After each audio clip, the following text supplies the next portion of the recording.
Sure, Shannon, whatever you say. Fine.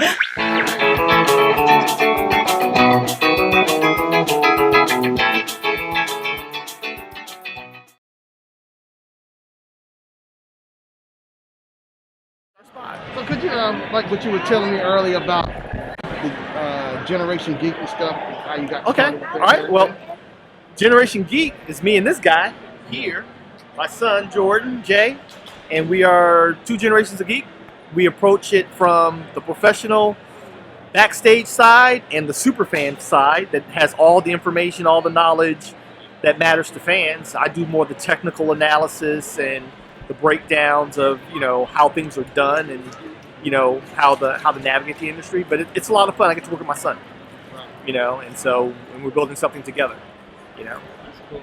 And you were telling me about your KA-POW, how you got your channel. KA-POW, the Comic Art Academy, the real art school for real people with real lives, taught by real industry pros.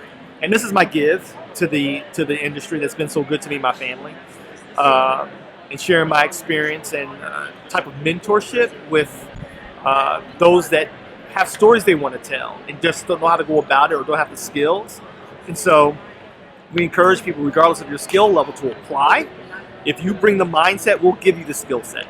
And that's what KA-POW is about. It's mentorship, real time. It was the kind of school that I wish was around when I was working 6 nights a week in a squad car, 4 kids, a mortgage, 2 car notes, and I wanted so desperately to grow as an artist, but there was nothing that fit my budget or my schedule. And so since no school like that existed, I created it. That's cool, man. Yep. Oh, you were telling me you did animation for Batman. Yeah, I worked on Batman the Animated Series. We worked on episodes at a studio that I was interned with in the early 90s called Star Toons. It was a boutique studio in the south suburbs of Chicago. And we worked on several episodes of Batman the Animated Series, Animaniacs, Pinky and the Brain. Our studio won several Emmy Awards for the stuff that we did. And it was kind of how I cut my teeth into the professional side. And that's also where I met my mentor into comics. Even though I'd always been a lay fan and was always able to draw and make things come to life, someone took me under his wing and taught me how comics work, why they work, gave me history lessons. And I kind of took all of that and that experience and I rolled it into KA-POW. So. Oh, who was the guy you said, Kevin Grievous? Grievous. Yeah, Kevin Grievous. Tell me about him a little bit. Oh man, if you haven't seen the Underworld series, that's Kevin Grievous. He's a long-time director and actor and creator and writer. The creator of Blue Marvel for Marvel, which helped change the landscape for people of color in mainstream. And incredible. We had the pleasure of interviewing him on Generation Geek, and we just connected, man. And the brother has been a true brother as of late, and support him. He's got his own book out called Darkstorm, Darkstorm Studios. It's a fun read. I'll be reviewing that on Generation Geek this upcoming week. Issue 1, he's supposed to be sending me issue 2, a preview, so I can review that as well. But Darkstorm Studios, Kevin Grievous, he's writing love letters to comics of yesteryear, and that's what I love about it. Oh, no, So you know who Butterfly is? I'm sorry.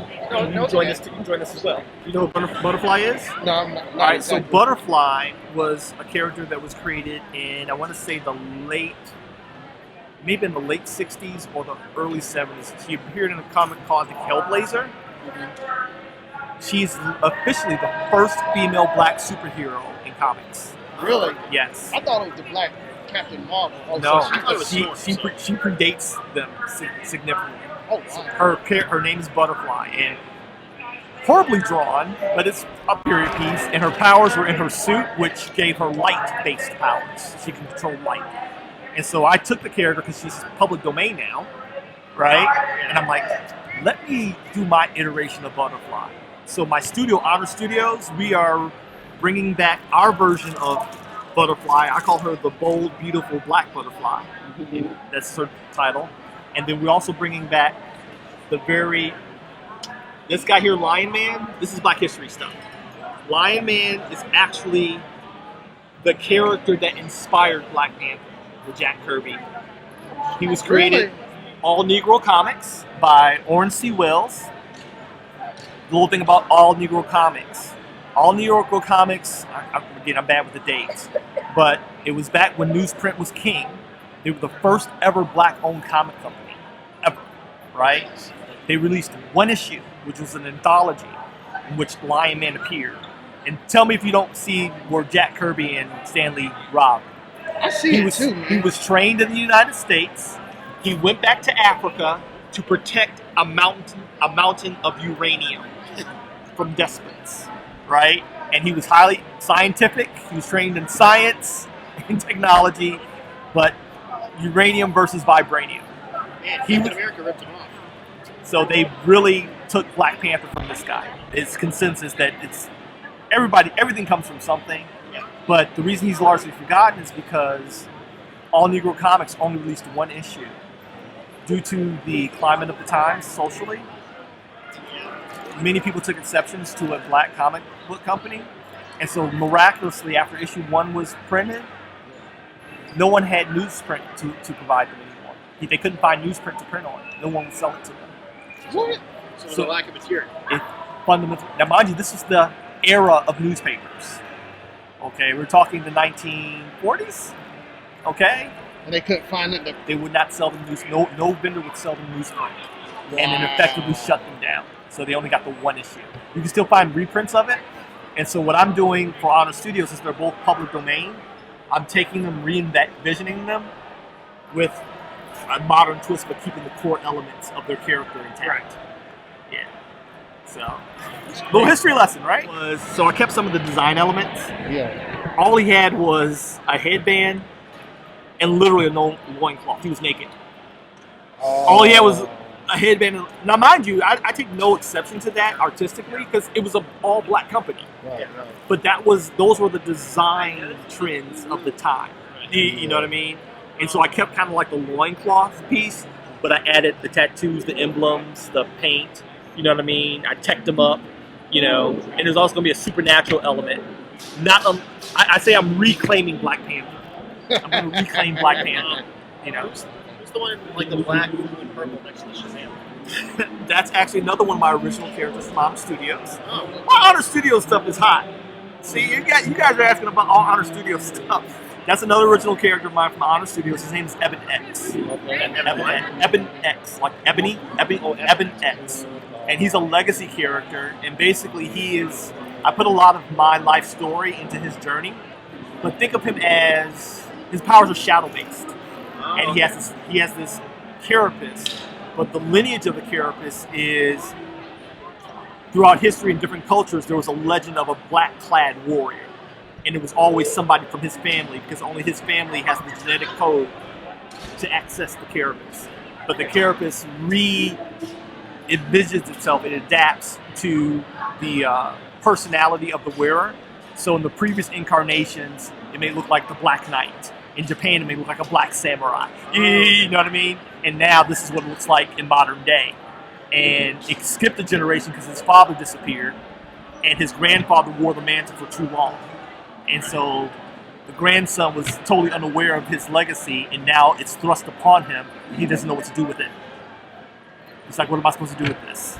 He's got his own problems. It kind of sounds like Blue Beetle in a way. Kind of like Blue Beetle. My inspiration for him, and unlike a lot of creators, I don't mind sharing my inspiration, because we teach our students at KA-POW that everything comes from something, right? And those who think they're doing something original, they're either narcissistic or they're ignorant, because everything comes from something, right? Whether you know it or not. And so for me, he's like a mixture of Batman, right, because of the darkness. I can see Blue Beetle. He was never top of mind, but Black Man meets the shadow-clad character, the Shadow, right? Because he can teleport in and out of darkness, and he can create weapons from darkness, right? Like blades and things like that. But he's a mixture of Batman, Spider-Man, and me. Because he has a sense of humor, but he's kind of hood. He's kind of a hood rat. You know what I mean? And but he's highly intelligent, but kind of lives beneath his potential. And so he's got all this stuff. And like me, he gets the carapace at a time in life where he's transitioning from adolescence to adulthood. and he finds out he's going to be a teenage father. And so he's got all the stuff he's dealing with. So I wanted to give a lot of real world to him of my journey. And now he's got to be this, he doesn't even know if being a superhero is a real thing.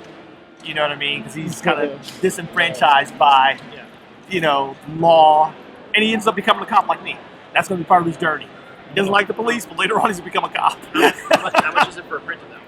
All my prints are $25 each. 2 for 40, 3 for 50. That line was a headache, but I thought it turned out okay. That is good to know. Lion Man came before Black Panther, so that inspired Black Panther. That inspired Black Panther. Like, and they didn't have the thing is they didn't have a lot to go on because the story, it was like only 4 or 5 pages, I believe, inside of All Negro Comics. But it was enough that he was educated in the United States, sent back to Africa to guard an ancient mountain of uranium. See what I'm saying? Oh, I see it. No, these are recreations. This is him right here.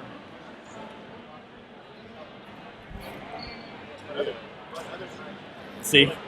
That's what he wore.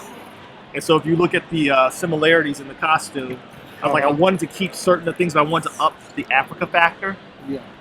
You know, see, I gave him a gun, and I kept the loincloth. That represents the loincloth. I kept the headband with the red and the yellow, but I kind of, when I kept the armbands, but I made them match the, just more intentional design. But I also gave him technology that is from the mountain that he covers to show how brilliant he is as a scientist. And I'm also going to connect him, even though we're a Christian studio, I'm going to connect him to an ancient African god that is not who he says he is. And it's the lion god.